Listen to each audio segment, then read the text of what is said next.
ರಾಜ್ಯದಲ್ಲಿ ಮುಂಗಾರು ಮಳೆ ಕೈಕೊಟ್ಟಂತಹ ಪರಿಣಾಮ ತೀವ್ರ ಬರ ಪರಿಸ್ಥಿತಿ ನಿರ್ಮಾಣವಾಗಿದ್ದು, ಕೂಡಲೇ ಕರ್ನಾಟಕವನ್ನ ಬರಪೀಡಿತ ರಾಜ್ಯ ಎಂದು ಘೋಷಿಸಿ ಸಂಕಷ್ಟದಲ್ಲಿರುವಂತಹ ರೈತರಿಗೆ ಸಮಗ್ರ ಪರಿಹಾರವನ್ನ ಘೋಷಿಸಬೇಕು ಎಂದು ರಾಜ್ಯ ಕಬ್ಬು ಬೆಳೆಗಾರರ ಸಂಘ ಸರ್ಕಾರವನ್ನ ಆಗ್ರಹಿಸಿದೆ. ಈ ಸಂಬಂಧ ಉಪಮುಖ್ಯಮಂತ್ರಿ ಡಾಕ್ಟರ್ ಜಿ ಪರಮೇಶ್ವರ್ ಅವರಿಗೆ ಸಂಘದ ವತಿಯಿಂದ ತುರ್ತು ಮನವಿಯನ್ನ ಮಾಡಲಾಗಿದೆ. ಸಂಘದ ರಾಜ್ಯಾಧ್ಯಕ್ಷ ಕುರುಬೂರು ಶಾಂತಕುಮಾರ್ ಮಾತನಾಡಿ, ರಾಜ್ಯದ 180ಕ್ಕೂ ಹೆಚ್ಚು ತಾಲೂಕುಗಳಲ್ಲಿ ಮುಂಗಾರು ಮಳೆ ಸಂಪೂರ್ಣವಾಗಿ ವಿಫಲವಾಗಿದೆ.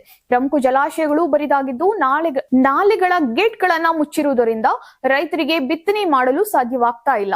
ಈಗಾಗಲೇ ಬಿತ್ತನೆಯಾದ ಬೆಳೆಗಳು ನೀರಿನ ಕೊರತೆಯಿಂದ ಒಣಗಿ ಹೋಗುತ್ತಿವೆ ಎಂದು ಆತಂಕವನ್ನ ವ್ಯಕ್ತಪಡಿಸಿದ್ದಾರೆ. ಬರ ಘೋಷಣೆಯಲ್ಲಿ ಸರ್ಕಾರ ವಿಳಂಬ ಮಾಡುತ್ತಿರುವುದನ್ನ ಖಂಡಿಸಿರುವಂತಹ ಸಂಘ ರಾಷ್ಟ್ರೀಯ ವಿಪತ್ತು ಪರಿಹಾರ ನಿಧಿ ಮಾನದಂಡಗಳನ್ನ ಪರಿಷ್ಕರಿಸಿ ನೈಜ ಬೆಳೆ ಹಾನಿಯ ಆಧಾರದ ಮೇಲೆ ವೈಜ್ಞಾನಿಕ ರೀತಿಯಲ್ಲಿ ಪರಿಹಾರವನ್ನ ನಿಗದಿಪಡಿಸಬೇಕು ಅಂತ ಒತ್ತಾಯಿಸಿದೆ. ಸಂಕಷ್ಟದಲ್ಲಿರುವಂತಹ ಪ್ರತಿಯೊಬ್ಬ ರೈತರಿಗೆ ತಲಾ 40,000 ರೂಪಾಯಿ ನೇರ ಪರಿಹಾರ ಧನವನ್ನ ನೀಡಬೇಕು. ಮಹಾರಾಷ್ಟ್ರ ಹಾಗೂ ತಮಿಳುನಾಡು ಮಾದರಿಯಲ್ಲಿ ರಾಷ್ಟ್ರೀಕೃತ ಸಹಕಾರಿ ಹಾಗೂ ಖಾಸಗಿ ಬ್ಯಾಂಕ್ಗಳ ಕೃಷಿ ಸಾಲಗಳನ್ನ ಸಂಪೂರ್ಣವಾಗಿ ಮನ್ನಾ ಮಾಡಬೇಕು ಅಂತ ಆಗ್ರಹಿಸಿದ್ದಾರೆ. ಕೃಷಿ ವೆಚ್ಚಕ್ಕಾಗಿ ಅಡಮಾನ ಇಟ್ಟಿರುವಂತಹ ಚಿನ್ನದ ಸಾಲಗಳನ್ನು ಬಲವಂತವಾಗಿ ವಸೂಲಿ ಮಾಡಬಾರದು. ಬಡ್ಡಿ ಪಾವತಿಸಿಕೊಂಡು ಸಾಲಗಳನ್ನ ನವೀಕರಿಸಲು ಬ್ಯಾಂಕ್ಗಳಿಗೆ ರಾಜ್ಯ ಮಟ್ಟದ ಬ್ಯಾಂಕರ್ ಸಮಿತಿ ಮೂಲಕ ಸರ್ಕಾರ ನಿರ್ದೇಶನವನ್ನ ನೀಡಬೇಕು ಅಂತ ಸಂಘ ಒತ್ತಾಯಿಸಿದೆ.